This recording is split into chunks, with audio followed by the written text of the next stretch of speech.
उत्तराखंड राज्य निर्माण के 25 साल पूरे हो गए हैं। 9 नवंबर सन 2000 को अलग राज्य के रूप में अस्तित्व में आए उत्तराखंड ने इन 25 सालों में विकास का लंबा सफर तय किया है।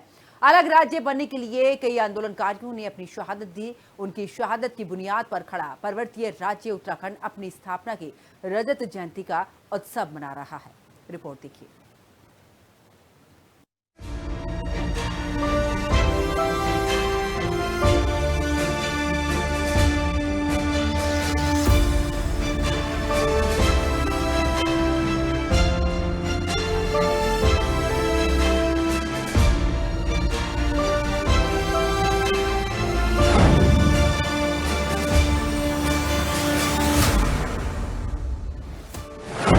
उत्तराखंड राज्य निर्माण की रजत जयंती, प्रगति के पथ पर बढ़ी देवभूमि, धामी के युवा नेतृत्व में आगे बढ़े कदम, आंदोलनकारियों के सपने पूरे करने का प्रण। 9 नवंबर 2000 को देश के 27वें राज्य के रूप में अस्तित्व में आया उत्तराखंड अपनी स्थापना की रजत जयंती मना रहा है। उत्तराखंड राज्य निर्माण का सपना यूं ही पूरा नहीं हुआ। अलग राज्य के लिए कई आंदोलनकारियों ने अपनी शहादत दी। कई आंदोलनकारियों ने सत्ता के बर्बर जुल्म सहे, जिसकी बुनियाद पर प्रदेशवासियों का अलग राज्य का सपना पूरा हुआ। 2 अक्टूबर 1994 को यूपी के मुजफ्फरनगर में हुए रामपुर तिराहा कांड के विरोध में देहरादून में प्रदर्शन के दौरान पुलिस की गोली ने युवा आंदोलनकारी दीपक वालिया की जान ले ली थी। राज्य आंदोलन के दौरान जान गंवाने वाले देहरादून के जोगीवाला के दीपक वालिया का परिवार का दर्द आज भी सत्ता के जुल्मों को याद कर छलक उठता है। तो हमारा भाई रात को दोनों हॉस्पिटल में जो वहाँ से घायल आ रहे थे मुजफ्फरनगर से, उन्हें देखने के लिए गए थे रात को। फिर वो घर आ गए तो सुबह फिर वो 9 बजे घर से निकले कि मैं हॉस्पिटल जा रहा हूँ, वहाँ बहुत घायल हैं, उनकी मदद करने के लिए। तो जोगीवाला चौक पे पहुंचे थे 9:10 पे। जोगीवाला में भीड़ इकट्ठी हो रखी थी, कुछ टायर भी जल रहे थे सड़क में, लेकिन कोई पथराव या कोई गलत काम नहीं हो रहा था। लोग इंतजार में थे कि हम ड्यूटी जाएं या क्या होगा, कैसे होगा। तो अचानक ही जोगीवाला पुलिस चौकी से फायरिंग हुई और वो दो गोलियां चली। एक हमारे भाई के बगल से निकल गई, एक हमारे भाई के सर में लगी और वो हमारा भाई वहीं स्पॉट पे गिर पड़ा। राज्य आंदोलन में पुलिसिया जुल्म में कई आंदोलनकारी ऐसे रहे जो आज कहने को तो जिंदा हैं, लेकिन लोग उन्हें शहीद ही मानते हैं। ऐसे ही एक आंदोलनकारी हैं देहरादून के प्रगति विहार में 31 वर्षों से बिस्तर पर पड़े आंदोलनकारी अमित ओबेरॉय। मुजफ्फरनगर कांड का विरोध करने रिस्पना पुल पर जमा आंदोलनकारियों में अमित भी शामिल थे। पुलिस ने लाठीचार्ज किया तो भगदड़ का शिकार होकर अमित रिस्पना पुल के नीचे गिर गए। उनकी रीढ़ की हड्डी टूट गई। आज घटना को 31 वर्ष बीत चुके हैं। तब से अमित बिस्तर पर ही जिंदगी की जंग लड़ रहे हैं। मुजफ्फरनगर कांड के विरोध में काला दिवस मनाया जा रहा था। उसमें सुबह से ही हजारों लोग सड़कों पे उतरे हुए थे। जगह जगह आगजनी, चक्का जाम और इस तरह की घटनाएं हो रही थी। ये समय शाम का है। शाम को 8 बजे पुलिस ने रिस्पना पुल पे दोनों तरफ से लाठीचार्ज किया, जिस दौरान लाठी लगने के कारण मैं नीचे गिरा। पुल से और पत्थरों पे गिरने के कारण मेरी रीढ़ की हड्डी टूट गई। उस दौरान फिर उसके बाद पुलिस मुझे कोरोनेशन हॉस्पिटल ले गई। वहाँ से उन्होंने मुझे चंडीगढ़ के लिए रेफ़र किया और उसके बाद अब ये 30 साल हो गए इस घटना को। मैं उसी स्थिति में हूँ आज भी। आंदोलनकारियों की कुर्बानियों के दम पर उत्तराखंड राज्य बना। नवोदित राज्य ने विकास के पायदान पर चढ़ना शुरू किया। राज्य में विकास के नए नए आयाम खुले, मगर उत्तराखंड राजनीतिक अस्थिरता से लगातार जूझता रहा। राज्य गठन के बाद कांग्रेस के एनडी तिवारी को छोड़कर कोई भी मुख्यमंत्री 5 साल का कार्यकाल पूरा नहीं कर पाया। इस राजनीतिक अस्थिरता से जूझते राज्य में जुलाई 2021 में मुख्यमंत्री के रूप में उत्तराखंड की कमान संभाली पुष्कर सिंह धामी ने। युवा मुख्यमंत्री ने राज्य को न सिर्फ राजनीतिक स्थिरता दी, बल्कि राज्य को विकास के पथ पर तेजी से अग्रसर किया। यही नहीं, समय समय पर प्राकृतिक आपदाओं का कहर झेलने वाले राज्य को धामी के रूप में एक ऐसा मुख्यमंत्री मिला जिसने हर चुनौती का डटकर मुकाबला किया। चाहे सिलकयारा की सुरंग में फंसे मजदूरों को बाहर निकालने का लंबा अभियान रहा हो या फिर धराली में आई भयावह कुदरती आपदा, मुख्यमंत्री धामी ने हर आपदा में मोर्चा संभाला और प्रभावित लोगों को ये भरोसा दिया कि सरकार इस मुश्किल घड़ी में उनके साथ खड़ी है। नवंबर 2023 में उत्तर काशी के सिलक्यारा में 17 दिनों तक 41 मजदूर फंसे रहे। देश और दुनिया की तमाम एजेंसियों के साथ तकनीकी विशेषज्ञ इस रेस्क्यू अभियान में जुटे रहे। सबका हौसला बढ़ाने के लिए लगातार ग्राउंड जीरो पर डटे रहे सीएम धामी और कठिन चुनौती से पार पाते हुए सभी मजदूरों को सुरक्षित बाहर निकाला गया। सियासी जानकार इसे सीएम धामी के कार्यकाल की सबसे बड़ी कुदरती चुनौती में से एक मानते हैं, जिसका मुख्यमंत्री धामी ने धैर्य और साहस से सफलतापूर्वक सामना किया। सिलक्यारा जो कांड हुआ था यहाँ पे, तो जितना वो विकट कांड था वो वैश्विक चैलेंज था।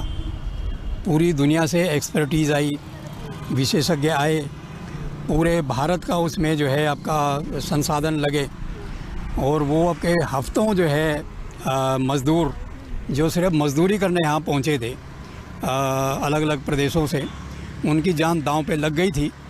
तो जैसे उनको अपने परिवार का मान करके पूरी सरकार, पूरी भारत सरकार और जितने भी विशेषज्ञ थे वो लगे, तो वो प्रकरण जो है मेरे दिल को छूता हुआ प्रकरण है।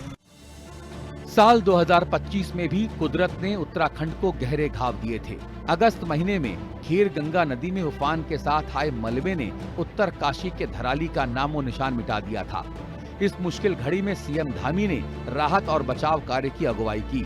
सीएम धामी ने उत्तर काशी में कैंप कर अलग अलग जगहों पर फंसे लोगों का सुरक्षित रेस्क्यू सुनिश्चित किया। साथ ही आपदा पीड़ितों के बीच जाकर उन्हें फौरी मदद पहुंचाई। उत्तर काशी के साथ ही साथ चमोली, पौड़ी, देहरादून, जहां कहीं भी आपदा आई, सीएम धामी मौके पर सबसे आगे खड़े नजर आए। सीएम धामी ने जनता को आश्वस्त किया कि उनकी जिंदगी को पटरी पर लाने में उत्तराखंड सरकार कोई कसर नहीं छोड़ेगी। यही कारण है कि सरकारी मशीनरी भी मान रही है कि मुख्यमंत्री धामी की संवेदनशीलता और सजगता के कारण आपदा प्रबंधन के कामों को तेज गति से किया जा पा रहा है। जब भी कोई आपदा आ रही है, पहले प्रतिक्रिया माननीय मुख्यमंत्री जी की ओर से होती है। वो तत्काल मौके पर पहुंच रहे हैं, लोगों से मिल रहे हैं, समस्या को एक्चुअल में देख रहे हैं कि समस्या कहाँ है, कितनी बड़ी आपदा आई है, क्या क्या क्षति हुई है। फिर उसके अनुसार हम लोग प्लानिंग बनाने के लिए निर्देश मिलते हैं हम लोगों को। हम लोग उस दिशा में काम कर रहे हैं। जैसा कि हमने कहा कि रिस्पांस टाइम बेहतर करने के साथ साथ हमारा प्रतिक्रिया जो तरीका है वो बड़ा अच्छा तरीके से हम लोग कर पा रहे हैं। प्राकृतिक चुनौतियों से मुकाबले के साथ ही साथ मुख्यमंत्री ने कई कड़े फैसले लिए, जिसने देश भर में सीएम धामी की अलग पहचान बनाई। मुख्यमंत्री के कार्यकाल का सबसे बड़ा फैसला रहा उत्तराखंड में समान नागरिक संहिता लागू करना। 2022 के विधानसभा चुनावों के दौरान मुख्यमंत्री धामी ने जनता से राज्य में समान नागरिक संहिता यानी यूसीसी लागू करने का वायदा किया और 2022 में दूसरी बार राज्य के मुख्यमंत्री बनने के बाद जनवरी 2025 में विधानसभा से यूसीसी कानून पारित कराकर धामी ने अपना वायदा पूरा कर दिया।